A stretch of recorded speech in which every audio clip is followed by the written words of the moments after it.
So it looks like Yanni and Choi are back together, and in fact, it also looks like she never got on that flight back to Houston. So now, as I reported in my last video, these two got into a very toxic argument on their way to the airport, which had a lot of supporters believing that Yanni was officially done with Choi and headed back home. So now someone from his side decided to drop down in the comment section of my last video and let it be known that Choi did not break up with Yanni, nor did he kick her out.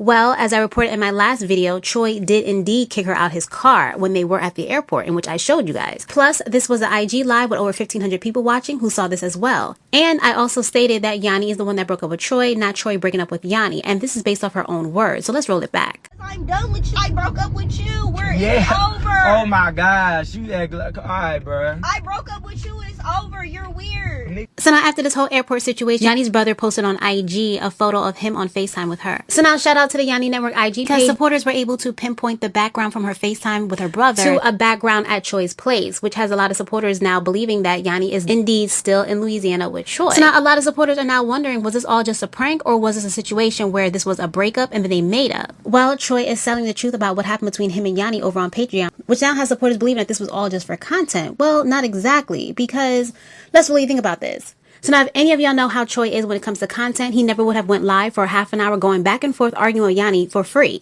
And in fact, what he would have done was went live for about 5 minutes, got everyone hyped about it and concerned, allowed the T pages to spin a narrative, and then post his video for content. But that's not what he did here. Choi also made it very clear on the live why he was live, which was to air out the entire situation simply because Yanni wanted to bring it to the internet in the first place, according to him. And if any of you guys were actually in this live, you would have heard him say that, you know what, I'm going to put this on Patreon. And now I have that clip right here. On people like that. I paid for my flight. Stop playing with me. You gonna cap it on people like that? Matter of fact, I'm about to make this for Patreon.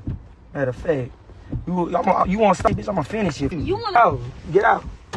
Get out. So now Choi thought about putting all this on Patreon towards the ending of their argument, which now I'm inclined to believe that this entire situation was indeed real, and towards the end he realized that, you know what, he can capitalize, in which he did. Exposing this entire situation was his first thought, not content nor making any money. That was his second thought as to why he then decided to put this on Patreon. And which also makes sense as to why this video that they're selling on Patreon is only 6 minutes, which is actually the end of everything, while the entire live of them going back and forth was almost a half hour. So now a lot of her supporters are not happy that she's still over there with Choi. And another issue is the fact that she never comes out to clear anything up after having her supporters concerned about her. So now one of the first times that she did this was when she first linked back up with Choi during this meetup right here, in which a lot of supporters were concerned about her, and she never came out and said, hey guys, you know what, everything is all good. And then the second time was when Choi posted on his IG story of her crying, in which again her supporters were very concerned about her, and then in return she never cleared it up. And now we're here with this whole airport situation. And once again, Yanni has not come out to tell her supporters, hey, everything is all good. So a lot of her supporters are kind of fed up with that and kind of feel like they've been left to the side. So now I've been noticing that a lot of supporters have been saying that she should have stayed with Eli, or she should have picked Eli over Choi. Well, listen, you can't pick someone that's not choosing you. Now I'm saying this solely based on what she has regarding the reality of her relationship with Eli off camera, which was basically non-existent. Now shout out to Ricky Ali, who did a great interview with her a few months back. Now she states in this interview that, yeah, there was nothing going on between her and Eli off camera. And in fact, he wasn't even checking for her for real. Possibly, maybe. There's a lot of things that would have to change in real life. Communication. I heard that. You know, just like a lot of things, like in real life, like behind, not with cameras in front of us. Beyond the surface. Beyond the, like, if we not talking unless we filming, or, you know, you just texting me every now and then, and we not going on dates unless we filming, then I couldn't date you. So it was too much effort on camera than off camera. Yeah. Like, that's I can't crazy. date you if we're just doing stuff for the camera, then that's one thing. But yeah, if we not, like, we have good conversation outside of it, but it ain't like, oh, let me see you today. When are you coming over? No camera. Come over. Let's talk. Let's spend time. If it isn't that, then.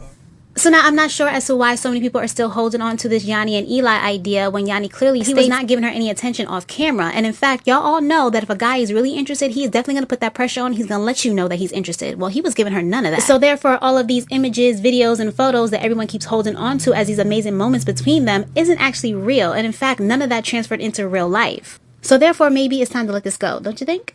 I don't know. Y'all let me know what y'all think about this entire situation down in the comments below. Alright guys, well that's all I got for this video, so I will catch you next time with some more scoops. So like, comment, share, and subscribe. Thanks!